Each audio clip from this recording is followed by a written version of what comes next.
It was a rainy night in New York. The hospital lights reflected on the wet asphalt as a young black girl, only 9 years old, ran through the glass doors. She was crying so hard she could barely breathe, clutching against her chest an old doll, missing one arm. "Miss, please, help me. It hurts so much." Her voice came out weak, almost disappearing in the cold lobby. But instead of compassion, the reception was marked by disdain. People looked at her with suspicion, as if that child were nothing more than a nuisance. A security guard cleared his throat and pointed to the outside. "Hey girl, you can't come in here like that.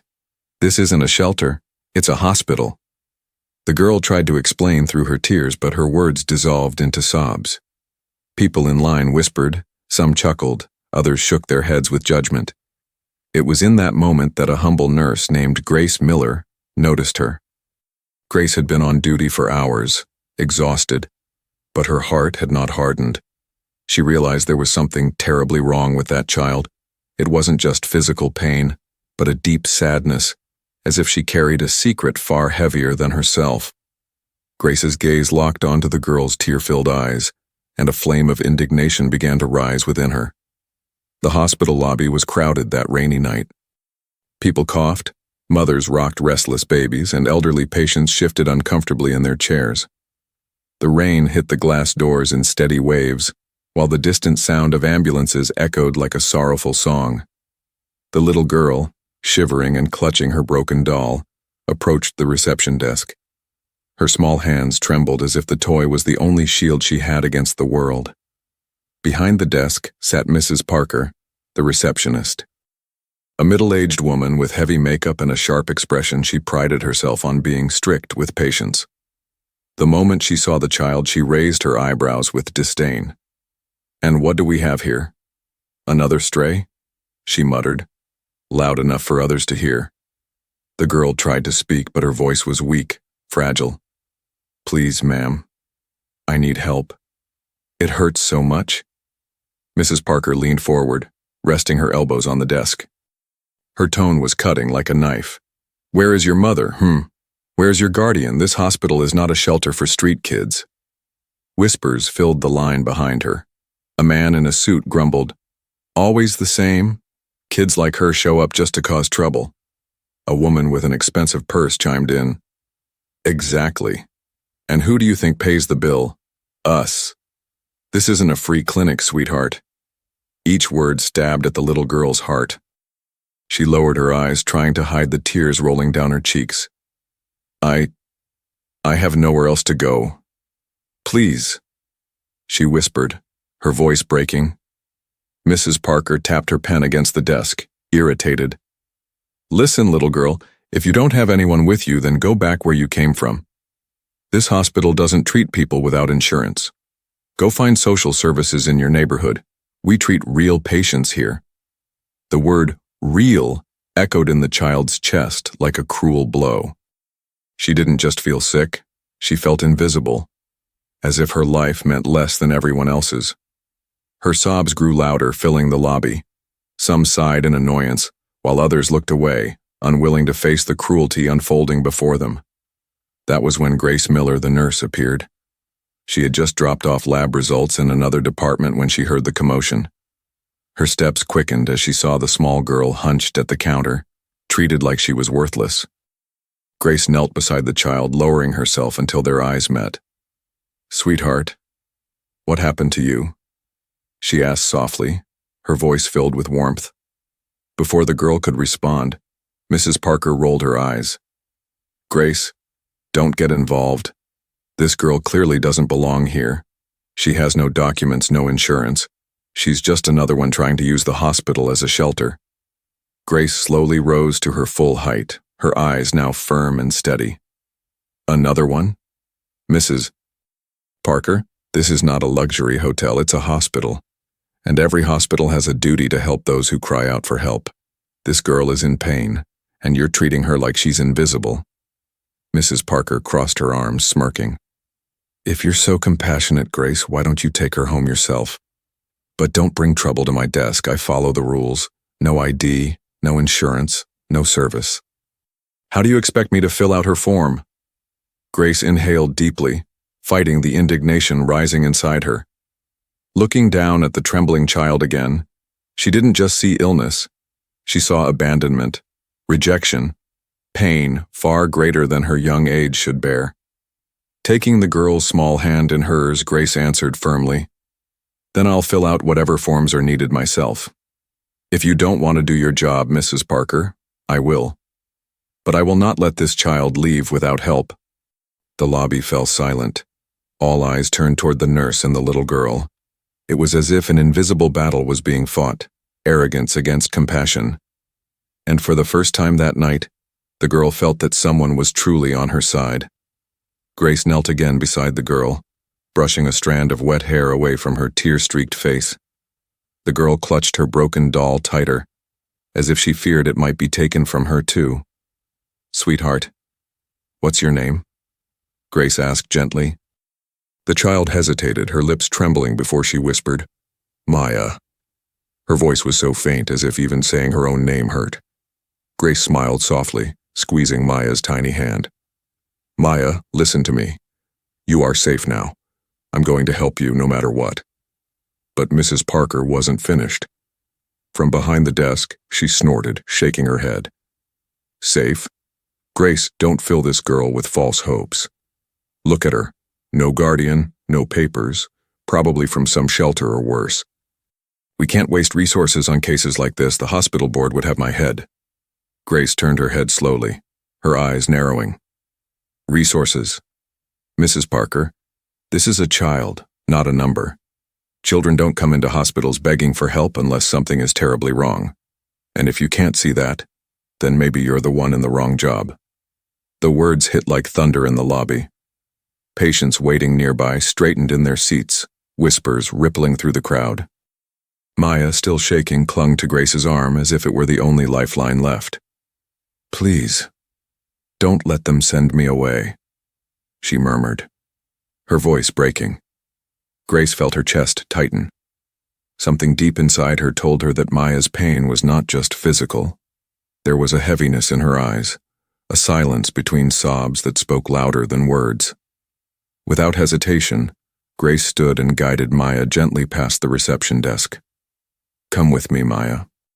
We'll find you a bed and I'll get the doctor to examine you." Mrs. Parker slammed her hand on the desk. "Grace Miller, you can't just bypass protocol. If you take her in without approval, you'll be putting your job at risk." Grace didn't even stop walking. Her voice echoed through the hall as she led Maya toward the examination rooms. "Then let it be my risk. My conscience won't allow me to turn away a child in need." The entire lobby watched in silence as the nurse disappeared down the hallway with Maya. Some lowered their heads in shame for not speaking up, while others looked at Grace with admiration. For the first time in her young life, Maya felt that someone believed she mattered. But deep in Grace's heart, unease was growing. She knew, she could feel it, that the girl's wounds went far beyond what the eye could see. And soon, the truth would begin to surface. Grace guided Maya down the long, sterile hallway of the hospital. The fluorescent lights buzzed faintly above them, casting a cold glow on the white walls. Every step Maya took seemed heavy, her small legs trembling as though carrying the weight of the world.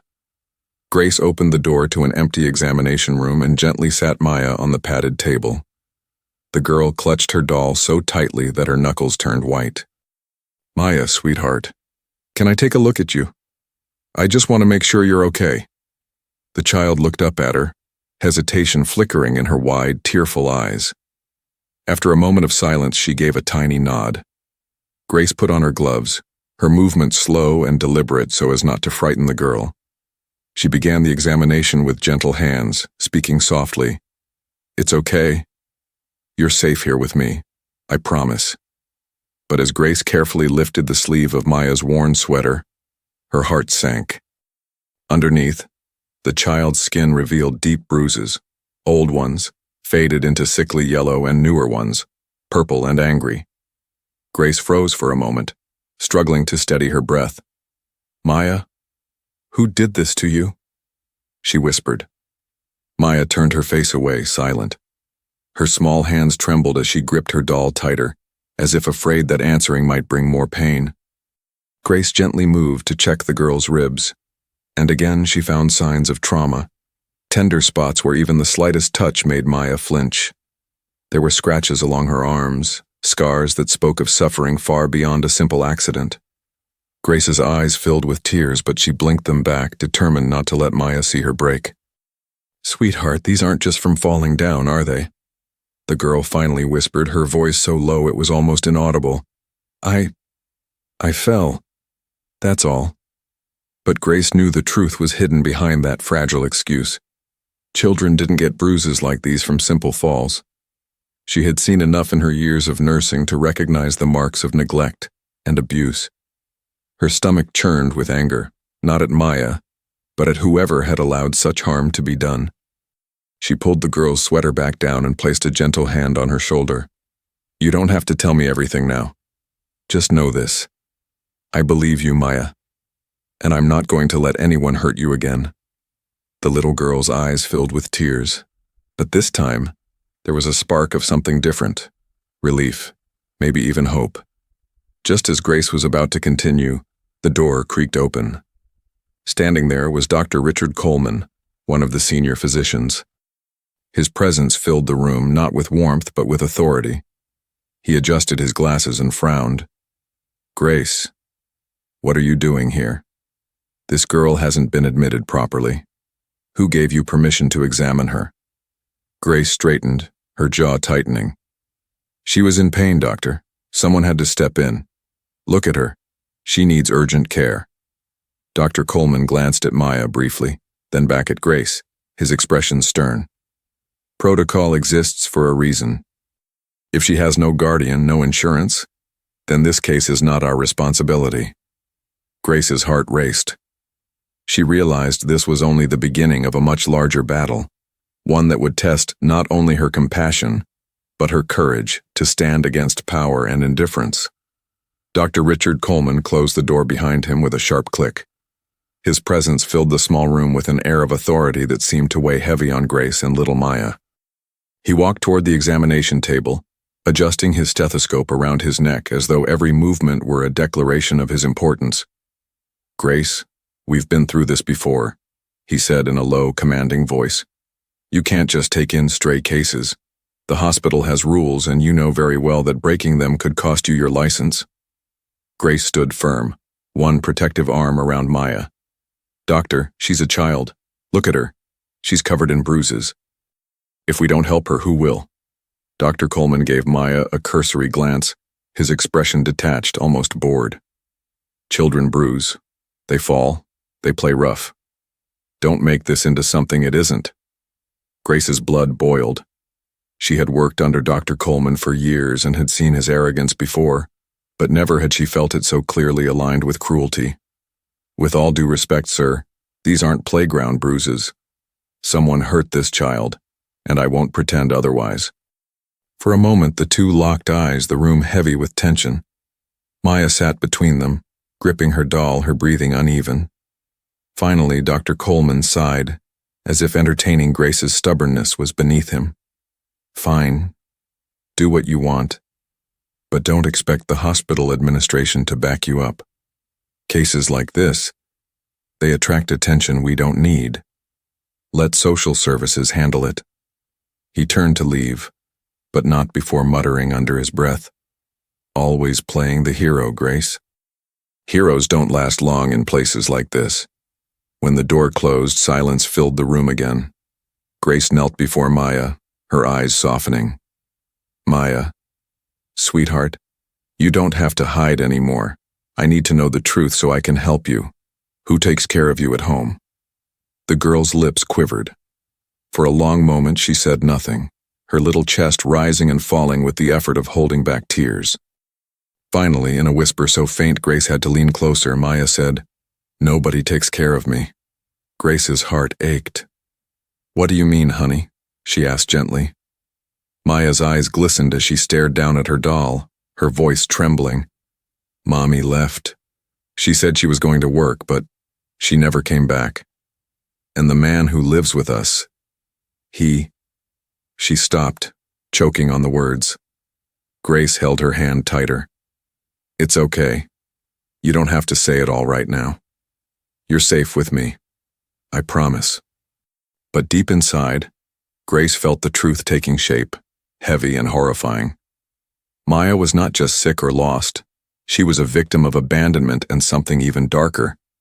And Grace knew that if she didn't act, the child's pain would be buried and ignored, just like so many others. This wasn't just about medical care anymore. This was about justice. The hallway outside the exam room hummed with the monotonous buzz of fluorescent lights and the distant squeak of gurney wheels. Grace stood between Maya and the door like a lighthouse against a storm, her hand steady on the child's shoulder. Dr. Richard Coleman lingered just inside the threshold, his face carved in stone. "Nurse Miller," he said, voice cool as steel, "you will discharge this patient to social services intake and return to your station. Now." Grace didn't flinch. "She needs a full exam, Dr. Coleman. She needs safety. You saw the bruises." He adjusted his glasses, not looking at Maya for more than a breath. "What I saw was an undocumented minor with no guardian. We are not equipped to harbor runaways. We stabilize and refer. That's the policy." The word policy sat in the air like a locked door. Grace's jaw tightened. Policy isn't a shield against conscience. Coleman's posture sharpened. This is not about conscience. It's about liability. The hospital board has been very clear. No admissions without proper authorization. You bypassed reception. You initiated an exam. And you're about to make this institution responsible for a case that could explode in our faces. Do you understand me? Maya shrank at the word explode, her fingers digging into the fabric of her broken doll. Grace moved closer to the child. "Maya, I'm right here. No one is sending you anywhere without me knowing where you're going. All right?" Coleman exhaled impatiently. "This isn't a negotiation. I'll notify security to escort the child to intake." He reached for the wall phone. Grace stepped forward, her voice low but unwavering. "Call whoever you need, doctor. But I'm calling the child protection team and documenting every injury I see. And if you discharge her prematurely, that documentation will have your signature under it." The doctor's hand froze over the receiver. Silence stretched, tight as wire. Somewhere down the corridor, a monitor beeped in rhythm with a heart that belonged to another story, another room. In this one, 3 people stood on the edge of a decision that could either save a child or abandon her again. Coleman let the receiver fall back into place. "You want to document? Fine. You'll do it by the book. No dramatic flourishes, no accusations. You will not use the words abuse or neglect unless you have proof." Grace nodded once. "Then let's get the proof." His eyes flashed. "Absolutely not. No skeletal survey, no unnecessary imaging. We are not burning through radiology for a case with no guardian and no payer." Grace took a breath, steadying the tremor in her chest. "With respect, doctor, old and new bruises on a minor is exactly when a skeletal survey is necessary. It's Medicine 101. He stepped closer, lowering his voice until it vibrated like a warning. "You think I don't know Medicine 101? What I know, Nurse Miller, is the board chair is already furious about last quarter's charity care numbers. You push this, and they will push back, hard, on you." His phone buzzed. He glanced at the screen, the corners of his mouth tightening. He turned away slightly, speaking in a hushed tone. "Yes, I'm handling it. No, I won't involve the media. Of course I remember the donor gala." A beat. "I'll keep it off the books." He ended the call and slipped the phone into his pocket. Grace's eyes narrowed. "Who was that?" "Administrative business," he said, crisp as a sealed envelope. "None of your concern." The door opened a crack, and Mrs. Parker peered in, her perfume arriving before her voice. "Doctor, security is on standby. Do you want me to?" "No," Grace cut in. "What I want is a warm blanket and apple juice for the child." Mrs. Parker hesitated, looking to Coleman for permission. He ignored her. Grace didn't. "Please, Mrs. Parker, the blanket and juice." For a moment, something human flickered across the receptionist's face. Shame, perhaps. She nodded and retreated. Grace turned to Maya, smiling gently. "You're doing so well, sweetheart. We're going to take a few pictures, like special x-rays that help us see inside the bones. It doesn't hurt. I'll be with you." Maya swallowed. "Will he be there?" She glanced at Dr. Coleman. "No," Grace said softly. "Just me and the radiology tech." Coleman straightened. "There will be no imaging." "Then write the order declining it," Grace replied, lifting her chin. "Sign your name next to no imaging when abuse suspected. I'll scan it into the chart." The doctor's nostrils flared. A vein ticked in his temple. At last he spoke through his teeth. "You want a single chest x-ray? Fine. Nothing more." Grace didn't blink. "Skeletal survey. Chest, ribs, long bones, skull. And labs, CBC, CMP, coag panel. If you're worried about cost, I'll volunteer my entire weekend to cover the staffing. Put that in your report." Coleman stared at her as if measuring the cost of breaking her, then gave a cold little smile that didn't reach his eyes. "You enjoy playing savior. But heroes burn out, Nurse Miller, they always do." "Maybe," Grace said, "but not before they save someone." He scribbled a reluctant order, each letter a scar on the page, and dropped the chart onto the counter. "You have 2 hours. After that, the child goes to intake. I won't lose my weekend to this." He swept out, leaving the door yawning open. The air felt a degree warmer when he was gone. Mrs. Parker returned with a thin, warmed blanket and a juice box. She set them on the tray, eyes avoiding Maya's bruises. "Here," she murmured. "Drink it slow." Maya accepted the juice with both hands. "Thank you," she whispered, sounding surprised that kindness could fit into a cardboard box with a straw. Grace tucked the blanket around her. "We're heading to radiology," she told Mrs. Parker. "If anyone asks, page me." They wheeled down the corridor, Grace guiding the chair with one hand and keeping the other on Maya's shoulder. The hospital's hum softened in the dim radiology wing, where voices automatically fell to whispers. A tech named Jared met them with a grave nod. "Order says skeletal survey," he said, scanning the chart. He shot Grace a quick look like a secret handshake of solidarity. "We'll be gentle, kiddo. Promise." The images began. Head, arms, legs, ribs, clicks, and quiet repositioning. Maya holding still with a bravery far too old for her years.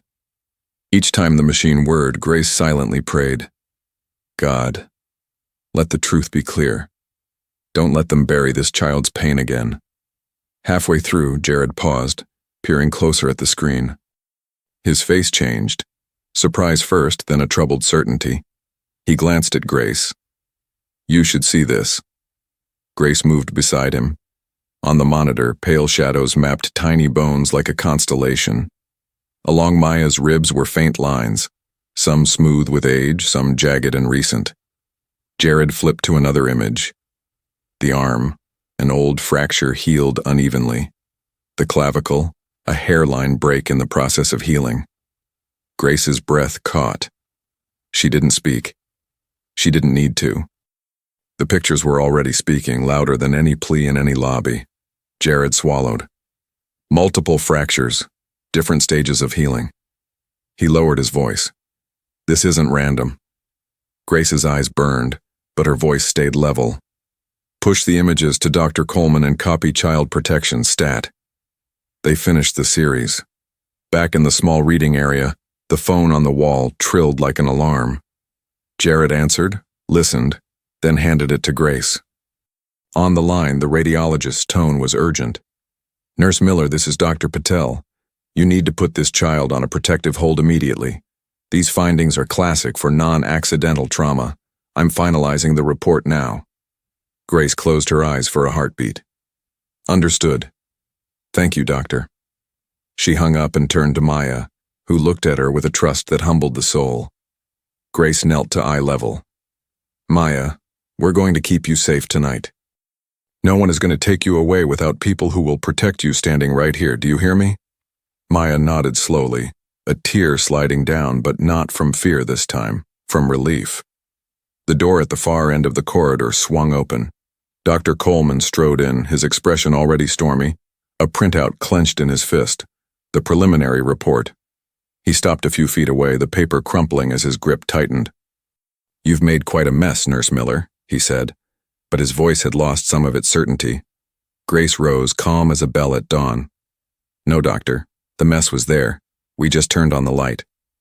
Behind Coleman, 2 hospital security officers hesitated in the doorway, uncertain now which way the tide was turning. The radiology tech waited, eyes on Grace.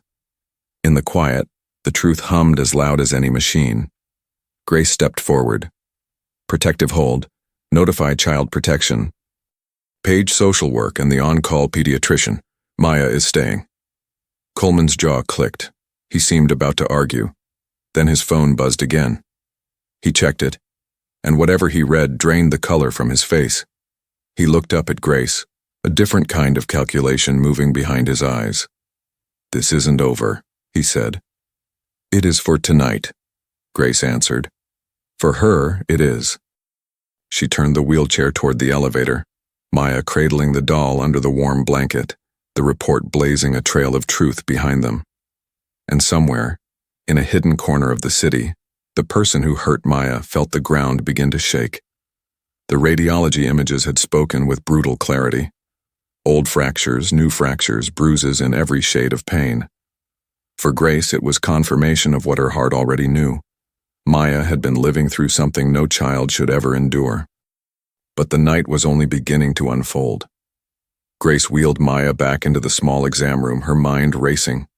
The girl sipped quietly from the juice box Mrs. Parker had left earlier, holding the broken doll in her lap like a soldier holds a shield. "Maya, sweetheart," Grace began softly, kneeling down. "We saw the pictures of your bones. They tell us you've been hurt. Not just once, but many times. I need you to know something. None of this is your fault. Do you understand?" Maya's eyes filled with tears. She shook her head weakly. "But he always said it was because I was bad, because I didn't listen." Grace's chest tightened. "Who, Maya? Who said that to you?" Before the girl could answer, the door swung open. Dr. Coleman stepped inside again, his face flushed with frustration. He held a paper in his hand, the official report from radiology. "Congratulations, Nurse Miller," he said bitterly. "You've dragged this hospital into a mandatory abuse case. Child Protective Services is on the way. Media attention will follow. And when it does, don't expect anyone to thank you for it." Grace rose to her feet, meeting his glare head-on. "If a child's safety damages this hospital's reputation, maybe the problem isn't me. Maybe it's the hospital." Coleman clenched his jaw but said nothing more. He left the report on the counter and stormed out. Grace turned back to Maya, her voice steady again. "Sweetheart, you don't need to be afraid anymore. The truth is out now. Nobody can hide it." But Maya's eyes darted nervously to the door. "He's going to be mad. When he finds out." Grace frowned. "Who, Maya? Who are you talking about?" Maya hesitated, clutching her doll until her knuckles went pale. Then, in a trembling whisper, she spoke. "Mr. Coleman." Grace froze. Her heart skipped a beat. "Dr. Coleman?" she asked carefully, not sure if she had heard correctly. Maya shook her head. "No. His brother. The man Mommy left me with. His name is Victor Coleman." Grace felt a chill run down her spine. Coleman's brother. The connection suddenly made sense. His resistance, his desperation to shut the case down. It wasn't just arrogance. It was protection. Maya continued, her voice breaking as the memories spilled out. "When Mommy left, she said Victor would take care of me. But he didn't. He hurt me. He locked me in the basement when I cried. He hit me when I asked for food. And when I tried to tell, he said no one would believe me because I was just a bad little girl." Tears streamed down Grace's face as she pulled the child into her arms. "Maya, you are not bad. Do you hear me? You are precious. You are loved. And I promise you, I will never let him touch you again." At that very moment, Grace's pager buzzed. She glanced down. Security alert. Coleman family entrance. Her blood ran cold. Someone was trying to get inside. The pager on Grace's hip thrummed again. Security alert. Coleman family entrance. The air in the corridor seemed to tilt. Grace tightened her hand on the wheelchair handles. Maya, look at me. The child met her eyes, wide and glassy. You're not going anywhere with anyone I don't trust. I will keep you safe. Do you hear me? A small nod. The doll pressed to her chest. Grace rolled the chair toward pediatrics and hit the intercom. This is Nurse Grace Miller. Initiate protective status on patient Jane Doe, Angel 27, lock unit doors, visitors by two-factor ID only. Magnetic locks thumped. Above the double doors, a red light blinked to life. A charge nurse, Rita, met them with wristbands and an alias chart. Angel 27, room 4, pediatric safe room. I'll scrub the name from the board. Grace signed quickly, then picked up the phone. Operator Page, Child Protective Services Liaison, on-call pediatrician and hospital social work. This is a mandatory report. Also notify risk and ethics. She set the receiver down and exhaled, steadying the tremor in her hands. They entered room 4, curtains drawn, soft nightlight glowing. Grace knelt to blanket Maya, tucking it around her shoulders like armor. Apple slices coming, and a warm pack for your tummy. I'll be right outside the door. Maya's little fingers caught Grace's sleeve. Don't let him shout at me. He won't shout at you again, Grace said. Not while I'm here. The door cracked open. Teresa Hall, social worker, slipped in with a quiet, practiced kindness. I'll stay with Maya, Teresa said softly. You do what you do best. Grace squeezed Maya's hand once and stepped back into the hall. Dr. Coleman was already striding toward pediatrics, Administrator Ms. Reynolds trotting at his side. Security flanked them. Open these doors, Coleman barked. Immediate access to my patient. Grace planted herself between him and the badge reader. Conflict of interest, doctor. You're off the case. His laugh was humorless. You don't get to remove me. Your brother is the alleged perpetrator. Hospital policy. You're recused pending ethics review. Ms. Reynolds lifted her hands, palms out. Let's de-escalate. Dr. Coleman, please wait in consultation 2 while risk reviews. No. Coleman's voice cut glass. CPS isn't taking a child from this hospital on hearsay. Rita, open the doors. Rita didn't move. Grace tapped the wall phone, voice calm but carrying. Operator, this is pediatrics. Initiate code pink, child security lockdown. Verify all exits. An alarm chimed low and relentless. Steel shutters slid over auxiliary stairwells. A guard posted at the elevator keyed in a lock. The hospital shifted from routine to fortress. Coleman's eyes hardened. Reckless. You're shutting down a unit based on your feelings. Based on radiology reports and the law, Grace answered. EMTALA obligates us to stabilize and protect. Mandatory reporting obligates us to notify CPS. We've done both. She stepped closer, voice a notch lower. And you tried to block imaging that documented multiple fractures in different stages of healing. He took one step into her space. You think righteousness will keep your job, your apartment, your license. Grace didn't blink. I think righteousness keeps a child alive, security radioed. Coleman side entrance, adult male insisting on access, claims to be family. Grace's stomach turned. Victor. Hold him, she said into the radio. No contact with the child. NYPD requested? Already en route. Ms. Reynolds pulled Coleman by the elbow. Doctor, you are not entering pediatrics. Legal's on the line. If you proceed, it's grounds for suspension. A crack formed in his composure. For the first time, fear, not for Maya but for himself, flickered in his eyes. Teresa peeked out from the safe room. Grace? She's shaking. The word basement is a trigger. Grace nodded, went back in. She crouched beside the bed. Breathe with me, Maya. In, 2, 3. Hold. Out. 2, 3.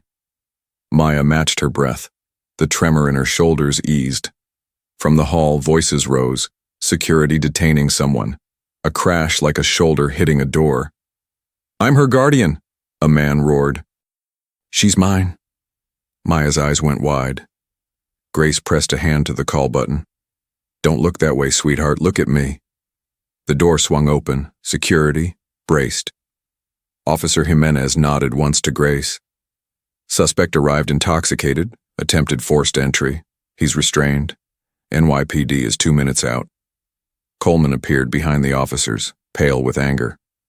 "You're making a spectacle. That's my brother out there." Grace stood, her voice steady as a plumb line. "Then you should have recused yourself an hour ago." Her pager vibrated. "Dr. Elena Nguyen, Pediatrics. On call. Arriving now. Maintain hold. Do not discharge." Right after, another. "Dr. Patel, Radiology. Final report signed. Clear non-accidental trauma. Copied CPS." Grace turned to Ms. Reynolds. "Ethics has enough. Suspend Dr. Coleman's involvement immediately. Lock his access to Angel 27's chart." Ms. Reynolds hesitated only a heartbeat, then nodded to IT on her phone. Coleman's tablet chimed. "Access denied." He stared at the screen like it had betrayed him. "You've made an enemy, nurse," he whispered. "I made a promise," Grace replied, eyes flicking to Maya. To her. NYPD arrived. Calm, clipped efficiency. Detective Alvarez took statements. Victor, cuffed, spewed threats down the corridor. "You think she's special? I'll be out by morning. Money talks." Grace's gaze didn't waver. "So does the truth." Detective Alvarez turned to Grace. "We'll place a protective detail until CPS completes custody transfer. Keep the unit locked." "We will." For a precious stretch of minutes, quiet returned. Teresa read to Maya from a picture book she found on the shelf, about a lighthouse that never sleeps. Grace adjusted the pulse ox, smoothed the blanket, and whispered a prayer that barely moved her lips. "God, place a wall of fire around this child. Do not abandon the just." Then the elevator dinged. A man in a Navy suit stepped off, flanked by a hospital lawyer. He held up a paper with a triumphant little flourish. "Emergency kinship custody order signed by Judge Harland. Effective immediately. Minor to be released to Victor Coleman pending hearing." The corridor seemed to tilt again, this time like a deck in heavy seas. Coleman's smile returned, thin and poisonous. "Checkmate." Grace took the paper, scanning fast. Teresa read over her shoulder, color draining from her face. "Judge Harland," she whispered. "He's on the Coleman Foundation's donor list." Detective Alvarez folded his arms. "Order's real. But CPS hold supersedes until medical clearance and risk assessment are complete." The lawyer smirked. "Then clear her. Now." Grace lifted her eyes, voice iron calm. "Medical clearance requires a psychosocial evaluation, safety plan, and inpatient observation for head injury risk. Minimum 24-48 hours. You'll get nothing less." The lawyer's jaw ticked. Coleman leaned close, words a hiss meant only for her. "You think your God will save you from me?" Grace's reply was almost a whisper. "He already did. He put me in this hallway." Behind her, Maya shifted, the mattress rustling like a small storm passing. Grace turned back to the child and a decision crystallized, clear, bright, irreversible. She stepped into the center of the corridor and spoke so everyone could hear. "By authority of mandatory reporting and in concert with CPS and Pediatrics, Angel 27 remains under hospital protective hold. Any attempt to remove her without written clearance from CPS and the attending pediatrician will be treated as an abduction attempt. Code Pink will escalate to full facility lockdown. That is final." Silence. Even the lights seemed to hum more softly. Then, from the far end, a new figure appeared, an older woman with tired eyes and a badge that read, "Carrie James, CPS." She walked with the gravity of someone who had seen too much and refused to look away. She stopped beside Grace. "Nurse Miller, I've read the report. The child stays." She turned to the suit with the court order. "And you can tell Judge Harlan that CPS will see him in the morning." Coleman's composure shattered, if only for a heartbeat. Victor swore from his chair. The lawyer scowled. Grace felt Maya's small hand slip into hers like a tiny bird finding a branch. But as relief washed the corridor, Ms. Reynolds's phone buzzed. She read the screen, face going pale. "Grace, the board chair has called an emergency meeting. Effective immediately, you're being placed on administrative leave pending review of your conduct tonight." The words landed like a gavel. Grace squared her shoulders, eyes clear. She bent to Maya one last time. "I will be back for you. I promise. On my whole heart." She stood, turned to the cluster of power gathered in the hallway, and, without lowering her voice, said the quiet part out loud. "You can suspend me, but you will not silence this report, these images, or this child." And with that, the doors sealed again, the red light above them pulsing like a heartbeat as the night drew a sharper line between those who protect and those who prey. Somewhere in the city, phones started ringing in rich people's houses. The hospital boardroom was not a place where Grace Miller had ever imagined herself standing as the center of attention. Rows of polished oak chairs, a long table gleaming under recessed lights, and portraits of donors staring down from the walls like silent judges.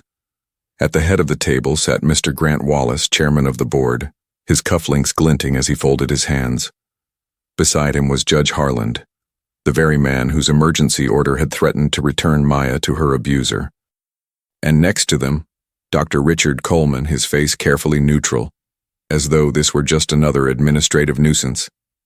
Grace stood before them, her ID badge turned inward, marking her status as suspended.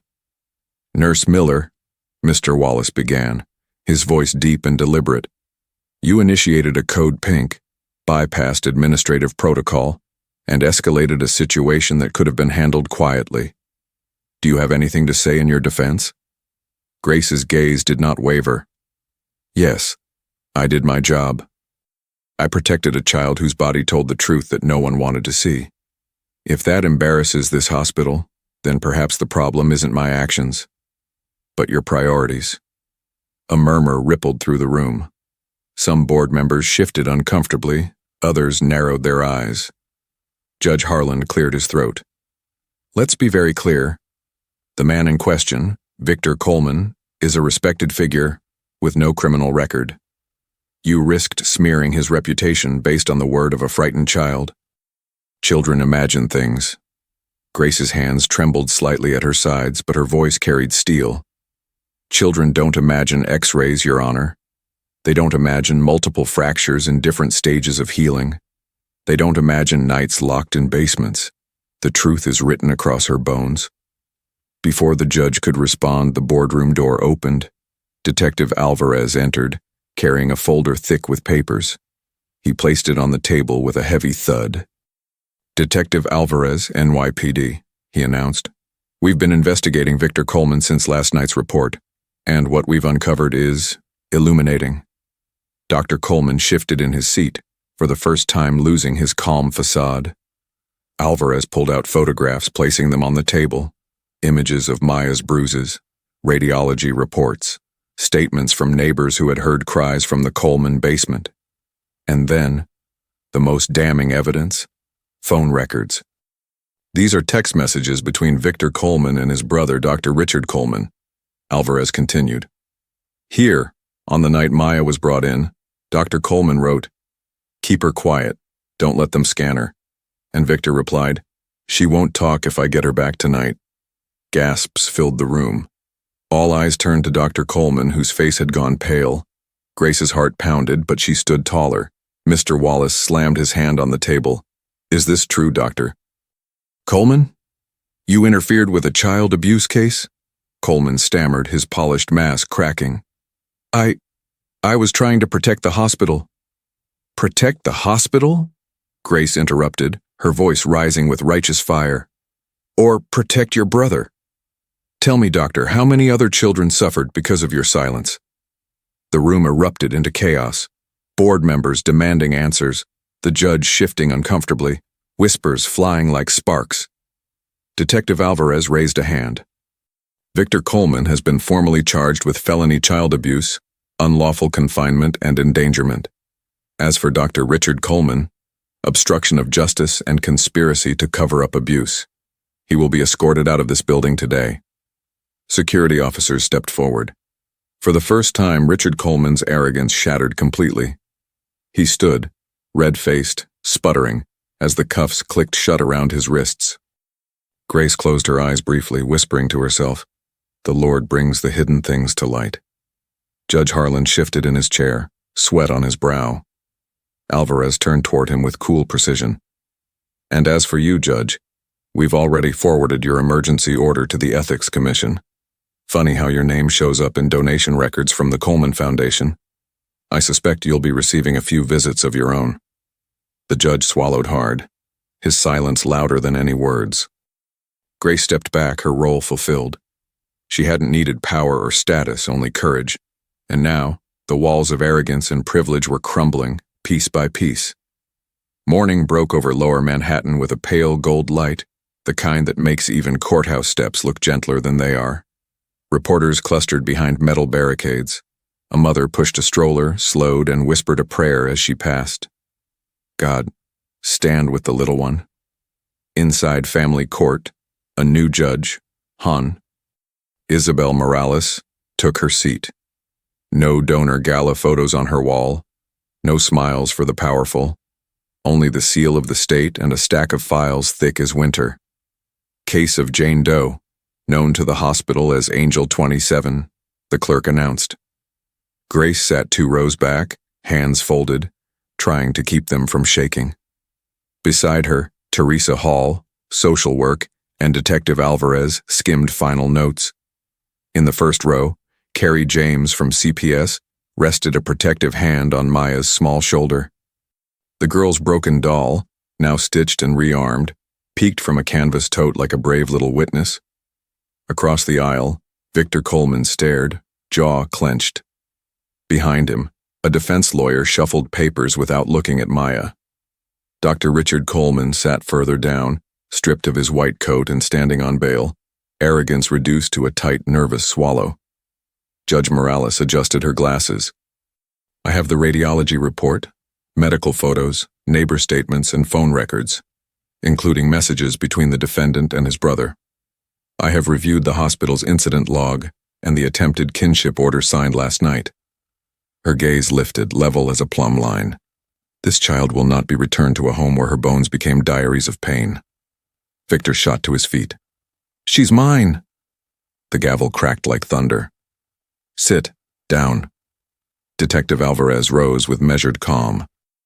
"Your Honor, NYPD additionally obtained basement photographs this morning. Locks on the outside of the door, a cot with restraints.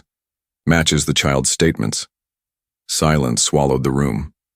Grace felt her throat tighten and forced her breath to slow. In, 2, 3. She glanced at Maya. The girl met her eyes and held the look, steady, braver every hour. Judge Morales signed the order with a decisive stroke. Emergency custody to Child Protective Services. A stay-away order against Victor and any affiliate, supervised interviews only. Medical and psychological care authorized immediately. She turned a page.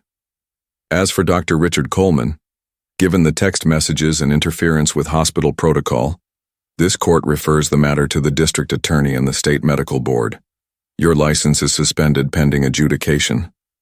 A whisper rippled through the benches. In the hallway, a reporter exhaled audibly as if the building itself had been holding its breath. Grace closed her eyes, and a single line rose like a hymn. God does not abandon the righteous. That afternoon, the hospital held a press conference. Cameras poised, microphones bristling like porcupines. Mr. Grant Wallace, the board chair, faced the lights with eyes that had learned humility in 24 hours. "We failed at the front door," he began, voice rough. "We will not fail again." He turned to the side where Grace stood, not in the shadows, but beside him. Effective immediately. The Angel 27 protocol, a locked-door child safety policy, will be standard across our system. Every staff member receives mandatory training on recognizing abuse, implicit bias, and the non-negotiable duty to protect minors. Nurse Grace Miller is fully reinstated with back pay. A wave of applause rose from nurses in the crowd. Rita, Jared from radiology, techs, janitorial staff, cafeteria workers, people who keep a hospital breathing even when its leaders forget how. Mr. Wallace cleared his throat. We are funding a child safety clinic on the first floor, free imaging and evaluation for at-risk kids, endowed by redirecting a restricted donation previously linked to the Coleman Foundation. We choose the child over the check. For the first time in days, Grace let herself smile. Weeks turned into months. Evidence assembled like a cathedral, brick by brick, beam by beam. In criminal court, the jury watched videos, read text messages, and listened to neighbors who remembered counting sobs through the floorboards. The radiologist, Dr. Patel, mapped the fractures on a screen the size of a window, translating shadows into sentences even a juror could read. The verdict came on a rainy Thursday. The courtroom hushed so completely a single cough sounded like a gunshot. On the count of felony child abuse, guilty. Unlawful confinement, guilty. Endangerment, guilty. As the bailiff stepped behind Victor, a heavy door boomed somewhere down the corridor, reverberating like the very basement door he used to slam. Poetic justice, without poetry. For Dr. Richard Coleman, the DA accepted a plea: obstruction of justice and conspiracy. A stripped license, probation. Fines directed, by order of the court, to the child safety clinic whose birth he had tried to stop. The man who once guarded doors now funded the hinges that would never lock on a child again. Judge Harland resigned under investigation. His emergency orders now required to pass a 2-judge review in all future child custody emergencies. Paper shields would not be allowed to cut children anymore. Healing is not a straight road. It bends, it doubles back, it gets tired. But every evening someone can hold the flashlight. Maya began therapy, play sessions where tiny figurines said what her lips could not. Nightmares came, then receded, like tides that learned the shoreline wasn't theirs. At the child safety clinic, nurses taught her to breathe out fear like fog on a window. Teresa helped her pick new pajamas, soft and sky blue. She chose a nightlight shaped like a lighthouse. After training classes, home studies, and more paperwork than seemed possible, Grace Miller became a licensed foster parent. CPS did not hurry. They moved carefully, the way you carry a cup filled to the brim. 6 months later, on a quiet afternoon scented with cinnamon and laundry soap, Carrie James arrived with a folder and a question that tasted like sunlight. "Maya," she said, kneeling, "would you like to live with Nurse Grace while we work toward adoption?" The doll, stronger now, sat between them. Maya looked at Grace, at the couch with a knitted throw, at the window where a plant leaned into the light. "Will the basement door live here?" she asked. "No," Grace answered, voice warm and sure. "Only doors that open." Maya nodded. "Yes." Time did what time can do when it is blessed. Birthdays with too much frosting, Sunday mornings where church bells chimed and no one hurried, a bike with training wheels on a green city park, the wobble turning into flight. Maya fell once, twice, 3 times, and each time a hand was there to lift, not to strike. 1 year to the day after the verdict, they returned to family court. Same steps, different sky. Judge Morales wore the softest smile the law allows.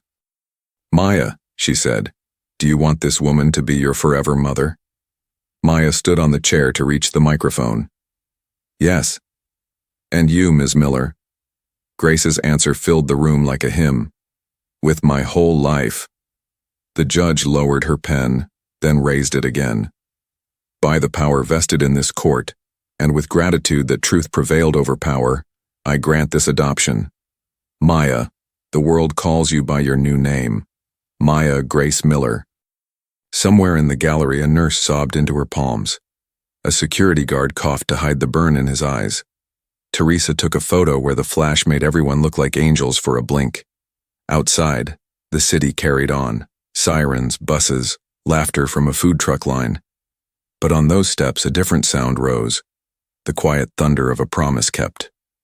On the day of the dedication, a choir from a neighborhood church sang soft and bright. Mrs. Parker stood in the back, eyes damp, a hand over her mouth like a gate finally swung open. She had started new classes, bias training, de-escalation, and wore a small pin that said, "Every child seen." Grace spoke briefly.